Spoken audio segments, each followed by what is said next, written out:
Hello, welcome back to Pannika collections. ఈ రోజు మన పన్నిక కలెక్షన్స్ లో అయితే కాంచీపురం సిల్క్ సారీస్ లో, సెమీ సిల్క్ సారీస్ లో చాలా బ్యూటిఫుల్ కలెక్షన్ అయితే వచ్చేసిందండి. చాలా మంది కస్టమర్స్ అయితే రిక్వెస్ట్ మేరకు నేను ఈ సారీస్ అయితే తయారు చేయించాను అనమాట. ఈ సారీ స్పెషల్ వచ్చేసి మనకి కాంచీపురం సెమీ సిల్క్ సారీస్ అండి. టోటల్ ఓవరాల్ సారీ వచ్చేసి జరీ వర్క్ ఉంటుంది అనమాట. మనకి 2 సెట్స్ బార్డర్ అనేది స్మాల్ బార్డర్ ఉంటుంది. చాలా బ్యూటిఫుల్ గా డిజైన్ చేయబడిన సారీస్ అనమాట ఇవన్నీ కూడాను.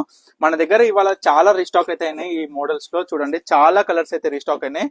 మంచి మంచి కలర్స్ అండి, నియర్లీ 50+ కలర్స్ అయితే రీస్టాక్ అయినాయి. వీటిలో మీకు శాంపుల్ గా మీకు పార్సల్ ఓపెనింగ్ అయితే చూపిస్తున్నాను. నెక్స్ట్ వీడియోలో మీకు ప్రతి ఒక్క సారీ ఓపెనింగ్ వీడియోని అయితే చూపిస్తాను. ప్రజెంట్ అయితే చూడండి సారీస్ అయితే ఎలా ఉన్నాయో కలర్స్ అన్ని చూపిస్తున్నాను. చూడండి ఎంత బ్యూటిఫుల్ గా ఉందో కలెక్షన్ అయితే. చాలా మంచి క్వాలిటీ అండి, జెన్యున్ క్వాలిటీ. మనకి పట్టు బైస్ ఎల్టీ అనే థ్రెడ్ తోని మనం ఈ సారీని అయితే వీవ్ చేయడం జరిగింది. వార్ప్ అనేది సిల్క్ వస్తుంది, విఫ్ట్ అనేది ఎల్టీ అనేది వస్తుంది. చాలా బ్యూటిఫుల్ కలర్స్.